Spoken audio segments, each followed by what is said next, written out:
Wes tu har min friend and welcome to another video. My dear friends, I think that there are many people in the world now who owe certain YouTubers an apology because we have been right and we have been correct all along. Welcome! This is of course the review of the last episode of The Rings of Power Season 1. And if you are here for the first time, welcome my dear friends. Welcome to European Lore, a channel of a humble European fella who likes to defend the good things and the finer things on the social media. A man who has devoted a huge part of his both personal and academic life to the great works of literature and studying Old English stories and of course also Old English language. And that is why this channel is from a huge part devoted, as I said, to defending these beautiful things against those vile creatures and monsters of the kind of Prime Video, Uncle Jeffy, Amazon, who are trying to usurp stories that have been around for decades and decades and that have acquired thousands and hundreds of thousands of fans all around the world. And of course, feel free, please, to check out my other videos, my reviews of the individual episodes of The Rings of Power, as well as House of the Dragon, and other videos, such as videos on Tolkien's lore and legendarium. So shall we get into the last episode now?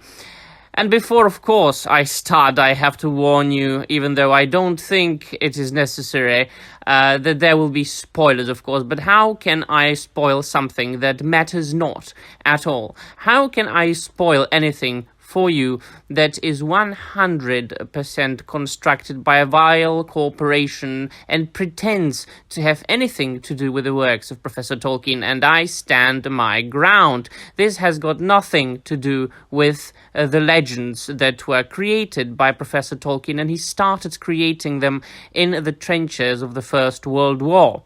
The man has devoted his entire life to linguistics, old dead languages and their history, to myths and legends of ancient Europe, and to creating his own vast world, the secondary world of Arda, the Middle Earth. And then you have people who think that they can do better than him, that they can just steal his name and slap that name on a creation of their own.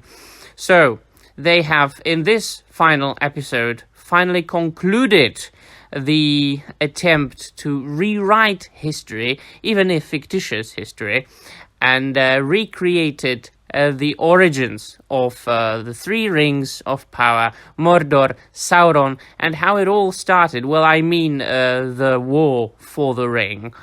So this episode is divided into three sublines or plotlines that, of course, stars with Meteor Man, who in the latest episode was being followed by, I call them witches bitches, those female creatures who seemed to be followers of Sauron, and they of course think he is Sauron.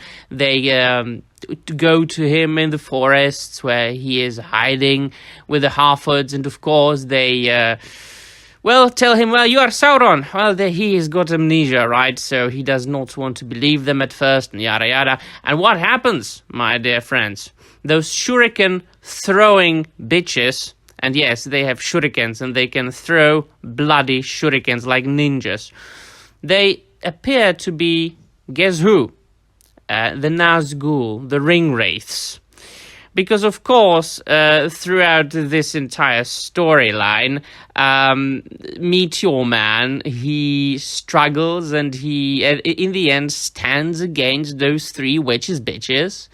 Then half-orcs, of course, help him because they are brave and powerful and all whatever you want to call it. And then, of course, when they realize after a fight that the guy is not Sauron, they say, oh, it's the other one, it's the Istar. And by the way, this is precisely that particular quote, word to word, that leaked thanks to some YouTubers on YouTube and that have been crapped upon all over social media for spreading misinformation. Well, this misinformation has turned out to be 100% and absolute true. So Istar. So who is Istar? Istar is a wizard, of course. You could argue that the two blue wizards there might have arrived in Middle-earth in the Second Age. There is one version in Tolkien's stories in which he says that the blue wizards might have come to Middle-earth in the Second Age. But of course, I believe in that version, which is written in the Silmarillion, then the Istari came to Middle-earth in the Third Age. Of course, they were sent by the Valar to help the inhabitants of Middle-earth to fight Sauron. But this cannot be a blue wizard, the Meteor Man, because he's only one. There are no two wizards. There is no blue around him. And he says this particular line in the end because he leaves and Nori Brandyfoot decides to leave with him. And he says, when in doubt, always follow your nose. So what do you think, my dear friends, that means? It means that he's bloody Gandalf. Law-breaking. Gandalf arrived in Middle-earth in the Third Age. Full stop. There is only one version of this story, and they have broken it. They broke it, they broke the law, and this only points to the fact that the deal, the contract they had with the Tolkien estate is not true, and that this has been a lie. According to what has been revealed in the past, they couldn't do anything that would contradict with the law, or that would somehow change the events that come after these events. So they have broken it. And that means that the contract wasn't true in the first place, or that it changed. Because if they did that and the contract, the deal was still functional, they could be sued by the Tolkien estate. So this once again proves what I've been saying for the longest time. Amazon, they are not the only ones to be blamed. It's the Tolkien estate, the bunch of Judases that have sold their souls and the legacy of their grandfather to a vile corporation for 30 dirty pieces of silver. The final thing that made me laugh at the end of the storyline with Gandalf is that those three bitches were basically, well, they were Nazgul, they were the ring wraiths. And how can they be ring wraiths, my dear friends, when there were not the 9 rings of power yet? So once again, incompetent writing, absolute ignorance for the law, for the stories, abhorrent behavior from the side and part of the showrunners, the screenwriters, and everybody involved in this pile of donkey manure. We follow, of course, Sauron and Galadriel. And yes, once again, kudos to Gary from Nedrotics and Az from Hot Toys on YouTube. They have been saying it for the longest time, and there have been shills all over social media.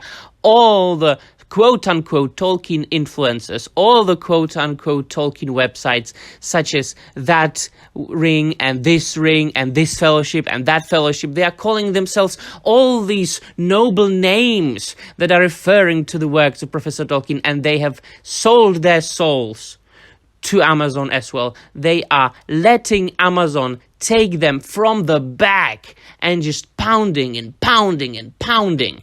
And in the meanwhile, crapping on YouTubers like Gary and like Az, who have been only telling the truth. But then, what do you want to tell me now? So, how brand is Sauron indeed? And there was so much law-breaking, so much invented bullshit in the storyline of Galadriel and Sauron that you couldn't believe it. So, of course, according to the law, Sauron, he revealed himself to the elves and to the Numenorians to the elves first as Anatar, the Lord of the Gifts. But the first one, of course, who revealed his secret, or who didn't believe him, was Galadriel, one of the only ones. And then, of course, Celebrimbor, he let himself be fooled by Anatar, or Sauron in disguise. And this was the result, or it resulted in the creation of the 3 rings of power, which Sauron never touched, and he in secrecy created the One Ring. But you all know that. Even you, my dear friends, who have never read the books, you know that from the beginning of Peter Jackson's trilogy. And then, of course, we have the Rings of Power, which changed all this because Halbrand or Sauron, of course, he didn't reveal himself. She found out because she gets an old scroll with a bloodline of the southern kings, and she found out that the last king of the Southlands died a long time ago, so Halbrand couldn't be the successor to the throne. And then, of course, he reveals himself. She sends her back in her memory, so there are flashbacks, and he follows her in those flashbacks. So she meets her brother, Finrod, of course, and then they find themselves on the raft, her and Sauron again. And then he shows her this vision in the water, and he tempts her to become, guess what? His queen. Once again, it happens. The shipping of Galadriel and Sauron has happened. This is desecration. This is heresy. This is crime. This is sacred crime. Do you understand? They did want to get Galadriel together with fucking Sauron. Do you understand that? Do you understand how bad that is? Do you understand how much this show needs to be forgotten? How much this show needs to fall in the deepest depths of oblivion? But of course she declines, and he escapes. And in the meanwhile, they create the 3 Rings of Power. So they create the 3 Rings of Power, and the storyline ends with Halbrand to Sauron. Guess what? Crossing the mountains to Mordor. The end. And that, of course, concludes the entire episode as well. There is one more storyline with Numenor and the Numenorians, of course. And that is the most boring one. I mean, there's really nothing to be mentioned. Elendil with Miriel, they return to Numenor and find the king dead. Okay, and one more thing. In the meanwhile, the 100% constructed and invented Elendil's daughter is speaking to the king, and he has this prophecy for her of the fall of Numenor, the sinking of Numenor, and she goes to look into a palantir, and that's it. So, once again, I have to say, please do feel free to check out my other videos, my friends.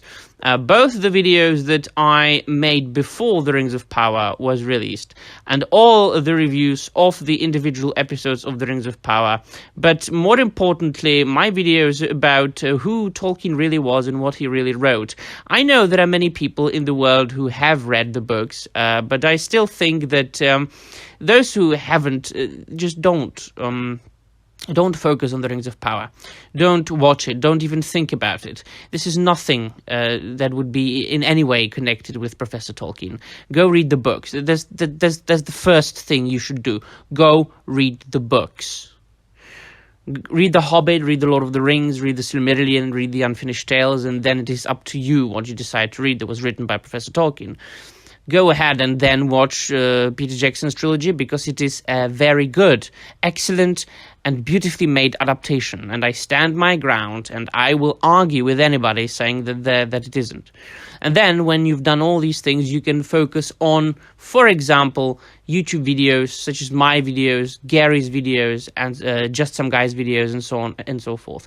Forget all about Amazon. There is going to be second season. Don't even think about it. It might not come to be. It'll probably come to be, but we shall see.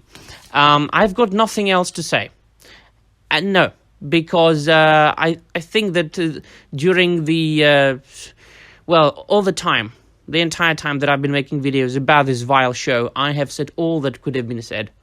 I can feel good about myself, because I've only been telling truth the whole time. I haven't been shilling to Amazon. I have been firm, and I have been militant towards, being really against the Rings of Power.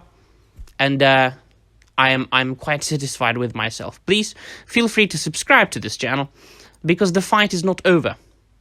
the first season might be over, but the fight for the culture isn't. And all the corporations are trying to eradicate our culture that we have been enjoying for the longest time and that we have been building for the longest time. The fight is not over, nor is the real struggle for the history and the fictitious history. Let me know in the comments down below what you think, my friends. And that'll be all. Thank you very much for watching and see you very soon. Namarie.